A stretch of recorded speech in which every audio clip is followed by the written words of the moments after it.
We're live. Hello. We were live. Oh, now we're live again. Hi, Jessica.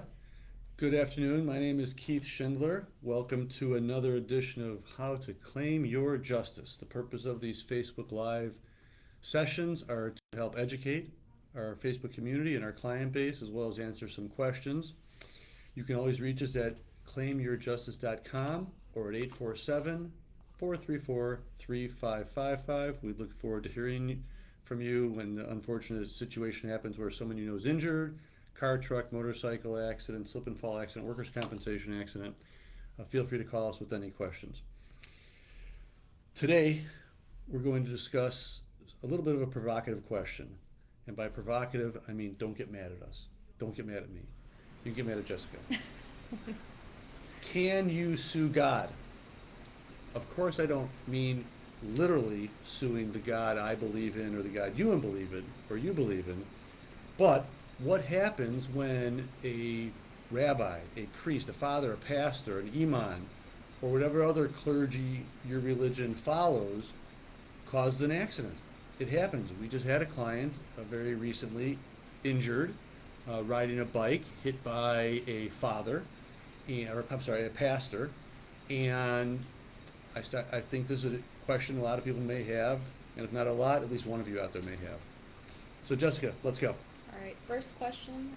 In the past, we've discussed how cities, counties, states, and other municipal entities have immunity from many negligence actions. Can you remind us for a second about that, and then tell us if any clergy have similar immunities? Great question. So the first part of Jessica's question is referring to what's called the Tort Immunity Act.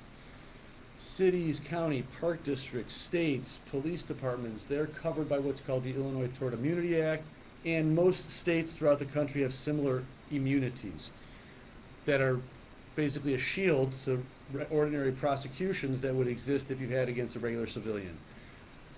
That exists. It's a very tough law to get around frequently. However, the clergy do not have similar immunity protections. So it's a good question. The answer is no. What's Okay. next? When making a claim, is it made against the person who causes the accident or the place of worship? Good question. So generally, let's think about the case we have. Our client is injured when he's riding a bike in a crosswalk. He's hit by a pastor who's driving a pastor's personal vehicle. So in that case, we're suing we're making a claim against the pastor. Let's not get carried away. I'm not suing anybody yet, maybe, but we're suing the pastor. Now, it could happen where if the pastor is going to a service, let's say, to perform a service, and he's on church business, synagogue business, other type of place of worship business, then it's possible that we would make the claim both against the person who caused the accident as well as the place of worship that they are affiliated with, employed at, or similar relationship. Okay, and I think you just touched on this, but what if the person is driving a van owned by the place of worship? Great. So in one example, you could have them driving their personal car, going to a service, and then you'd have the personal insurance company say maybe the car is not insured, the personal vehicle is not insured while doing business matters. So that insurance company, pretty technical, but that insurance company may say, I'm not covering this claim because my insured was on business-related activity.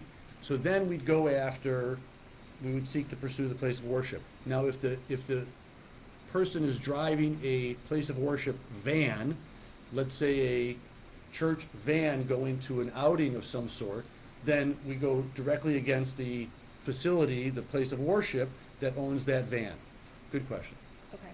And what about an accident that happens in a church or synagogue? And can you talk about what different accidents could happen? Right. So we've talked at this point about a car accident that may happen. Now, what about when a person is doing whatever they do, they're observing their religion by going to a service, or let's say there's a wedding, or a quinceanera, or a bar mitzvah or something, where a civilian, a citizen's going to a place of worship, and they are injured at that place of worship. They trip over some defective stairs. There's a wall, there's a door that's not properly secured and it falls off. There's a painting that's not properly secured and it falls off. serious injuries happen. So in that case, it's no different if a person fell at a grocery store or if they fell at a big box retail store. We make the same claim, so there's no protections. Okay. And I've heard about claims made by people alleging sexual abuse by the clergy at their place of worship. Can you talk about that? Yes, so we've had calls in the past from people who have claimed to be sexually abused at their place of worship. We've not frequently, not frequently, but the couple calls that I've received about it have been a long time ago. Person's 30 years old now, it happened when they're 12. But I know there are lots of claims out there, and there's a lot of money being paid out to these victims who claim to and have been able to prove possibly some sexual abuse when they were younger. Bad, but it happens. Yep. That's all I have. So, thank you for listening. The answer to the question is you don't really sue God, but you can sue where God is worshipped. And feel free to call us at claim. My name is Keith Shindler. My assistant Jessica Wong.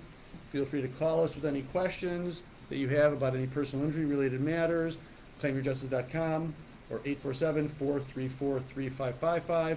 Have a successful week, and until we do another session, thank you for your time.